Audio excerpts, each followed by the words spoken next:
Hay personas que no debes provocar. No porque sean violentas. No porque sean crueles. Sino porque cuando las provocas no van a buscarte a ti. Van a destruir todo lo que construiste. Todo lo que amabas. Todo lo que tenías. Estas son 3 personas que el mundo cometió el error de provocar. La primera historia es sobre un hombre que Europa entera celebró haber derrotado. Lo capturaron. Lo exiliaron a una isla. Y respiraron tranquilos pensando que se habían librado de él para siempre. No tenían idea de lo que estaba a punto de pasar. Para entender lo que Napoleón hizo hay que entender quién era antes. Napoleón Bonaparte nació en Córcega en 1769. Una isla pequeña que ni siquiera era completamente francesa cuando él nació. Hablaba francés con acento. Era bajito comparado con los generales que lo rodeaban. Los aristócratas de París lo veían como un extranjero. Un outsider. Un don nadie de una isla insignificante. Pero Napoleón tenía algo que ninguno de ellos tenía. Una mente militar que funcionaba más rápido que la de cualquier general en Europa. A los 24 años ya era general. A los 30 ya era el líder de Francia. A los 35 se coronó emperador a sí mismo. Literalmente tomó la corona de las manos del Papa y se la puso él mismo en la cabeza. Nadie le iba a dar permiso para ser grande. Así que se lo dio él mismo. En los años que siguieron Napoleón conquistó casi toda Europa. Italia cayó. España cayó. Austria cayó. Prusia cayó. Los ejércitos más grandes del continente fueron derrotados uno tras otro. Napoleón no solo ganaba batallas. Las ganaba de maneras que los generales enemigos no podían entender. Movía sus tropas más rápido que nadie. Atacaba donde nadie esperaba. Y cuando el enemigo creía que estaba a punto de ganar, Napoleón ya había cambiado las reglas del juego. Durante más de una década Europa vivió bajo su sombra. Pero entonces cometió un error. Invadió Rusia. Y Rusia hizo lo que Rusia siempre hace con los invasores. Los dejó entrar. Y luego dejó que el invierno los matara. Napoleón entró a Rusia con más de 600.000 soldados. Salió con menos de 100.000. Europa vio la oportunidad que estaba esperando. Todos los países que había conquistado se unieron contra él al mismo tiempo. Y en 1814 lo derrotaron. Lo capturaron. Y lo mandaron a la isla de Elba. Un pedazo de tierra en el Mediterráneo. Sin ejército. Sin poder. Sin nada. Europa celebró. Los reyes brindaron. Los generales descansaron. Pensaron que se había acabado. No se había acabado. El 26 de febrero de 1815 Napoleón escapó de Elba. Con menos de 1.000 hombres. Sin ejército real. Sin aliados. Sin nada excepto su nombre. Desembarcó en el sur de Francia y empezó a caminar hacia París. Cuando el rey Luis XVIII se enteró, mandó tropas a detenerlo. Mandó un regimiento entero. Los soldados marcharon hacia el sur con órdenes de capturarlo o matarlo. Y entonces ocurrió uno de los momentos más increíbles de la historia militar. Napoleón vio al regimiento que venía a detenerlo. Se bajó del caballo. Caminó solo hacia ellos. Se abrió el abrigo.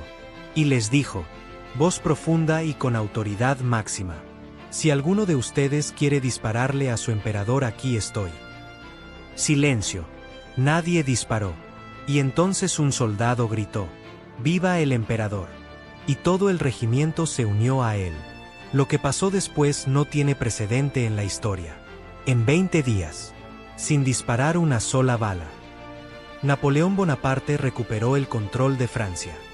El rey Luis XVIII huyó de París en medio de la noche. Y Napoleón entró a las Tullerías como si nunca se hubiera ido. Europa entera entró en pánico. El hombre que habían dado por muerto políticamente estaba de vuelta. Y esta vez estaba furioso. Los 100 días terminaron en Waterloo. El 18 de junio de 1815 Napoleón se enfrentó por última vez a los ejércitos de Europa. Y esta vez perdió. Lo capturaron de nuevo. Pero esta vez no cometieron el mismo error. No lo mandaron a una isla cerca de Europa. Lo mandaron a Santa Elena, un punto perdido en medio del Atlántico Sur. Napoleón Bonaparte murió ahí el 5 de mayo de 1821. Tenía 51 años. Pero los 100 días que pasaron entre su escape de Elba y su derrota en Waterloo quedaron grabados en la historia como una de las demostraciones más extraordinarias de poder personal jamás vistas. Un hombre solo, sin ejército, sin aliados. Recuperó un país entero con nada más que su nombre y la voluntad de no aceptar que lo habían derrotado. Napoleón recuperó un país con su nombre. La siguiente persona destruyó el imperio más grande del mundo con algo todavía más simple. Un insulto que no debieron haber dicho. La siguiente persona destruyó el imperio más grande del mundo con algo todavía más simple. Un insulto que no debieron haber dicho. Alejandro Magno tenía 20 años cuando su padre fue asesinado. 20. Y se encontró al mando de Macedonia, un reino pequeño en el borde de Grecia que los imperios vecinos consideraban inferior. Los griegos lo veían como un niño. Los persas lo veían como una broma. Darío III, el emperador de Persia, gobernaba el imperio más grande que el mundo había conocido. Desde Egipto hasta la India. Desde el Mar Negro hasta el Golfo Pérsico. Y cuando escuchó que un chico de 20 años pretendía enfrentarlo, se rió. Mandó emisarios a decirle que no se hiciera ilusiones. Que Macedonia era demasiado pequeña para siquiera aparecer en los mapas persas. Que si se rendía ahora, quizás le permitiría vivir como gobernador local bajo protección persa. Era una humillación calculada. Tratar al conquistador de Macedonia como a un niño que jugaba a ser rey. Alejandro no respondió con palabras. Respondió con velocidad. En 3 años hizo algo que nadie en la historia había logrado. Cruzó los estrechos. Derrotó al ejército persa en el Gránico. Luego en Isos. Y cuando Darío III huyó del campo de batalla dejando atrás a su familia, a su madre y a sus hijas, Alejandro las trató con respeto. Les dio protección. Les dio estatus. No las humilló. Eso no era venganza. Eso era mensaje. Pero Darío no aprendió. Escapó una y otra vez. Reunió ejércitos nuevos. Y cada vez que Alejandro lo derrotaba, la humillación persa crecía. Hasta que en Gaugamela, Alejandro destrozó definitivamente al ejército persa. Darío huyó por última vez. Y fue asesinado por sus propios hombres. Alejandro entró a Persépolis, la capital del imperio. La ciudad más rica, más grande y más gloriosa del mundo conocido. Tenía palacios que brillaban con oro. Tesoros acumulados durante 200 años. Era el corazón del imperio persa. Y Alejandro lo quemó. No por accidente. No en la confusión de una batalla. Lo quemó deliberadamente. Durante días el fuego consumió palacios, archivos, tesoros y templos. La capital del imperio más grande de la historia quedó reducida a cenizas. Porque trataron a un joven de 20 años como si fuera un niño jugando a ser rey. Y él les demostró que habían provocado a la persona equivocada. Alejandro murió joven, a los 32 años, pero en 12 años conquistó el mundo conocido. Y cuando terminó, el imperio persa ya no existía. Gengis Khan tenía una regla muy simple: no mataba embajadores. En el mundo de los mongoles, los emisarios eran sagrados. Eran la voz de la paz. Eran la alternativa a la guerra. Cuando Gengis Khan quería comerciar con un vecino, no enviaba ejércitos. Enviaba embajadores, regalos, cartas, ofertas de rutas comerciales justas. En 1218 envió una caravana de 450 hombres al Imperio Corasmio. Un imperio musulmán enorme, rico y poderoso que controlaba las rutas de la seda. Gengis no quería guerra, quería comerciar. Quería que sus mercaderes pudieran viajar seguros por las rutas que el imperio Corasmio controlaba. El Shah de Corasmio, Muhammad II, recibió la caravana y la masacró. Acusó a los mongoles de ser espías. Los ejecutó a todos y confiscó sus bienes. Gengis Khan no respondió con ira inmediata. Respondió con diplomacia. Envió a 3 embajadores directamente al Shah. Un musulmán, un budista y un cristiano.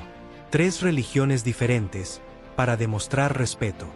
Le pidieron explication. Le pidieron que castigara al gobernador que había ordenado la masacre.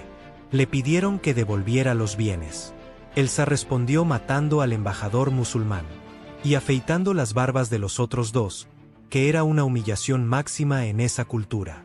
Les envió las cabezas y las barbas de vuelta a Genghis Khan. Eso fue el error. Genghis Khan subió a una montaña. Oró durante 3 días. Y cuando bajó, había tomado una decisión. Lo que vino después no fue una guerra. Fue una aniquilación. El ejército mongol cruzó las fronteras en 1219. Ciudad por ciudad, el imperio corasmio fue destruido. No conquistado. Destruido. Bujara, Samarcanda, Urgench. Ciudades que habían existido durante siglos fueron arrasadas. Los historiadores persas de la época describieron ríos desviados para inundar ciudades enteras. Cientos de miles de muertos.